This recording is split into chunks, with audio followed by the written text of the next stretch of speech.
Kami tegaskan kembali bahwa jenis vaksin COVID-19 yang akan digunakan dalam pelaksanaan vaksinasi gotong royong berbeda dengan jenis vaksin COVID-19 yang akan digunakan di dalam vaksinasi program pemerintah, yaitu vaksin Sinovac, AstraZeneca, Novavax, dan Pfizer. Menteri Kesehatan Budi Gunadi Sadikin resmi membuka vaksinasi COVID-19 lewat jalur mandiri yang tertuang dalam Permenkes nomor 10 tahun 2021 yang terbit 24 Februari lalu. Vaksin gotong royong dalam pasal 3 ayat 5 disebutkan karyawan dan keluarga sebagai penerima vaksin tidak dipungut biaya, sehingga perusahaan yang wajib membayar pembelian vaksin dan melarang pengenaan biaya kepada karyawan. Juru bicara vaksin COVID-19 Kementerian Kesehatan Siti Nadia Tarmizi menegaskan jenis vaksin yang akan digunakan berbeda dengan jenis vaksin program pemerintah. Pelayanan vaksinasi gotong royong ini tidak boleh mengganggu jalannya pelaksanaan vaksinasi yang dilakukan oleh pemerintah, sehingga pelayanan vaksinasi gotong royong hanya akan dilakukan dengan bekerja sama dengan fasilitas pelayanan kesehatan milik swasta yang tentunya memenuhi persyaratan dan bukan di fasilitas pelayanan kesehatan tempat di mana dilaksanakan vaksinasi program pemerintah. Sementara itu, Kamar Dagang dan Industri Indonesia mengklaim sudah ada lebih dari 6.600 perusahaan yang akan mengikuti program vaksin gotong royong. Perusahaan yang tertarik program ini pun beragam, mulai dari perbankan hingga transportasi.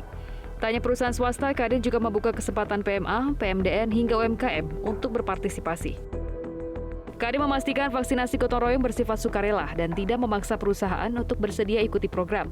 Meski begitu, vaksin mandiri mendapat respons baik dari kalangan pengusaha yang ingin segera melakukan pemulihan ekonomi serta mempercepat program vaksinasi COVID-19. Tim Liputan Metro TV. Pemirsa, bagaimanakah respons pengusaha atas peraturan Menteri Kesehatan nomor 10 tahun 2021 yang akhirnya mengizinkan vaksinasi mandiri? Lantas apa yang harus diperhatikan pemerintah agar vaksinasi mandiri atau vaksinasi gotong royong ini bisa betul-betul efektif mempercepat program vaksinasi tanpa menimbulkan masalah baru? Saya akan membahasnya bersama dengan Wakil Ketua Kadin, Sinta Kamdani, dan juga pakar kebijakan publik Trubus Rahadiansyah. Selamat malam, Bu Sinta, Pak Trubus. Selamat malam. Ya, selamat malam. Baik, saya akan ke Bu Sinta terlebih dahulu. Bu Sinta, apakah pengusaha merespons positif keputusan pemerintah untuk membuka program vaksinasi mandiri ini? Ya, tentu saja ya. Memang kami sudah menunggu aturan pelaksanaan vaksinasi mandiri ini. Jadi memang seperti sudah disampaikan, kami memang sudah mendata perusahaan-perusahaan yang tertarik untuk berpartisipasi dan memang banyak sekali yang antusias. Sampai dengan saat ini sudah ada lebih dari 7.000 perusahaan, Mbak Sylvia, yang berminat untuk ikut. Jadi memang program ini adalah program di mana perusahaan mau membantu pemerintah untuk bisa segera mensukseskan program vaksinasi nasional ini. Jadi nantinya perusahaan yang akan membayar para pekerjanya atau karyawannya untuk divaksinasi gitu. Jadi justru pekerja dan karyawan akan mendapatkan vaksinasi gratis karena nantinya akan dibayarkan oleh perusahaan masing-masing. Oke. Karyawannya bayar, karyawannya gratis, perusahaannya bayar. Apakah ini akan memberatkan perusahaan, Bu Sinta? Ya, tentu saja selama COVID ini banyak perusahaan yang sangat terdampak ya. Jadi kalau kita lihat terutama di sektor-sektor pariwisata, retail itu banyak sekali terdampak.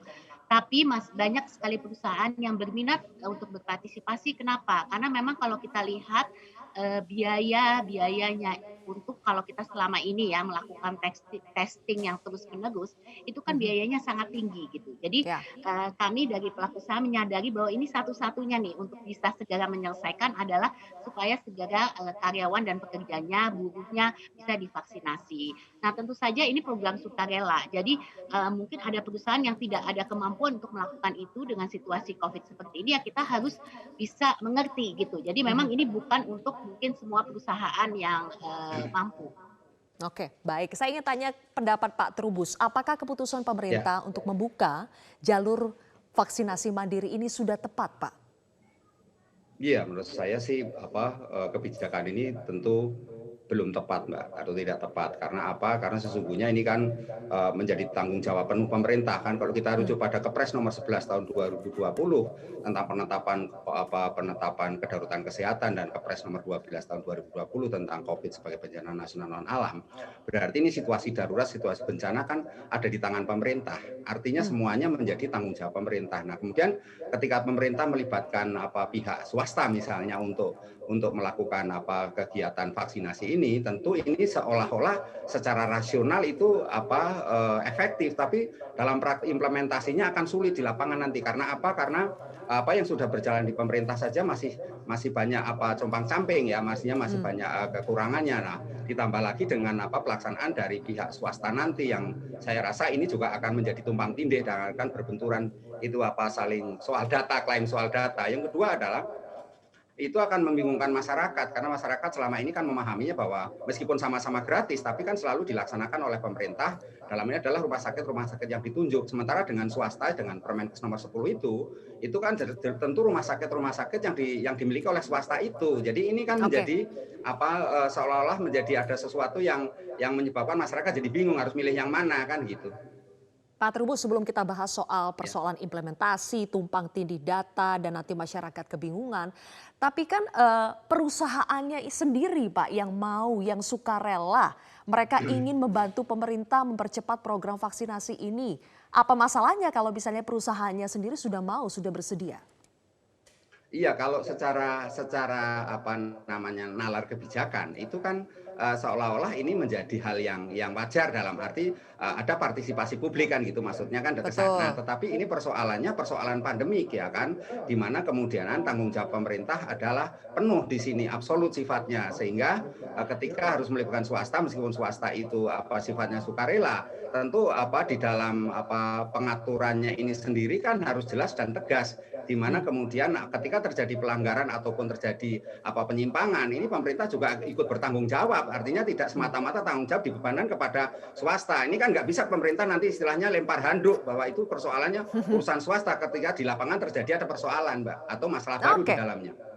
Oke, Bu Sinta, tanggapan Anda? Ya, jadi saya rasa sangat clear ya bahwa koordinasinya ini pertama-tama jelas harus ada perbedaan ya. Jadi memang kan sudah dijelaskan oleh pemerintah, jadi jenis vaksinasi yang nanti akan diperoleh oleh vaksinasi gotong royong atau mandiri ini akan berbeda dengan yang diberikan saat ini kepada masyarakat. Jadi memang ini tidak mengambil porsi daripada yang sudah harus disiapkan secara cukup oleh pemerintah gitu. Ini hanyalah bagian daripada partisipasi pelaku usaha untuk meringankan tentu saja beban pemerintah. Nah, mungkin kalau tadi dari segi overlapping itu sangat clear ya bahwa nanti pendataan yang dilakukan oleh Kadin selama ini juga itu sudah mengikuti format pemerintah gitu. Karena nantinya itu semua masuk ke dalam satu data pemerintah.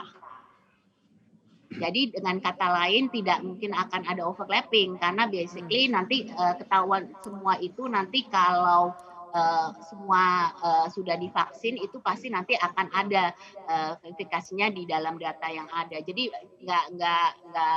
tidak bisa ada overlapping data. Itu satu. Kedua, kalau dari segi penyediaan daripada vaksinasinya sendiri kan sudah clear ya bahwa baik itu jenis vaksinasinya maupun harganya, semua itu kan nantinya akan ditetapkan oleh pemerintah. Dan kalau kita lihat memang dari segi importnya juga penyediaannya itu kan sudah diserahkan di dalam aturan itu kepada Bio Farma.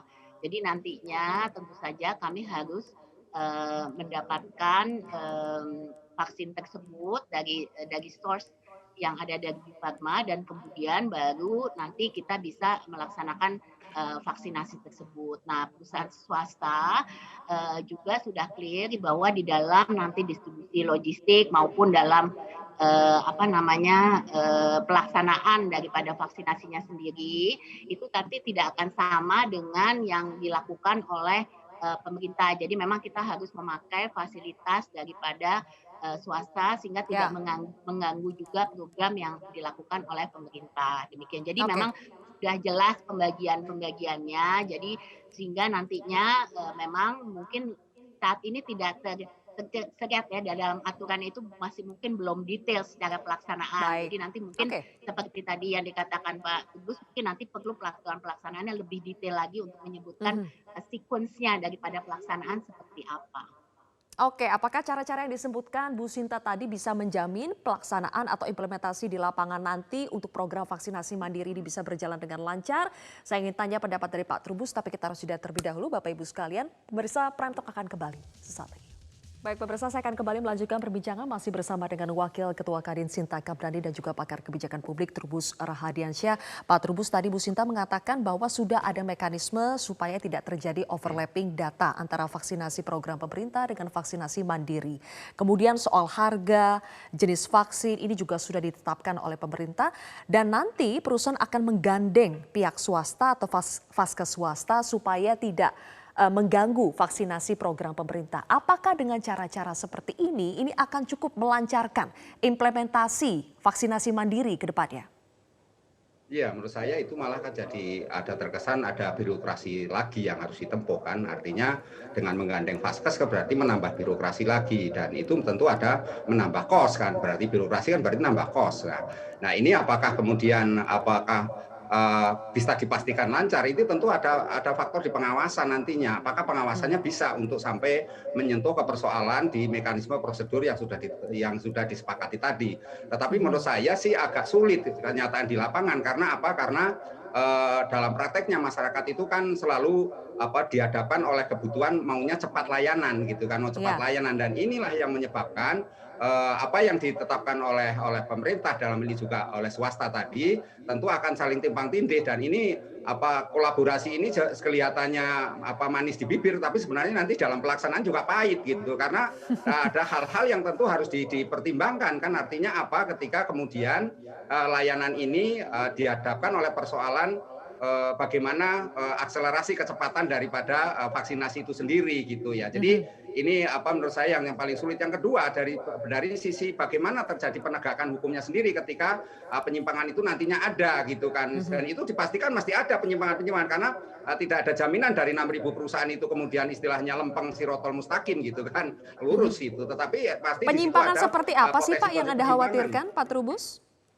Iya, penyimpangan di situ adalah bahwa ini kan swasta ini kan kemudian menggandeng rumah sakitnya sendiri kan. Artinya di situ muncul ada kekhawatiran adanya komersialisasi, Mbak. Itu yang dikhawatirkan kan di situ. Jadi ini harus dihindari meskipun secara di atas kertas nggak ada gitu. Itu nalar kebijakan saja secara formulatif, tapi dalam implementasi kemungkinan itu sangat terjadi karena banyak faktor yang harus dipertimbangkan ketika itu dilaksanakan mau secara cepat gitu loh, Mbak.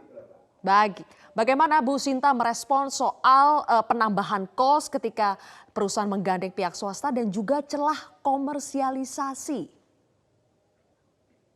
Ya. Mungkin saya tadi tidak terlalu mendengar ya, jadi suaranya agak putus-putus Pak Trubus.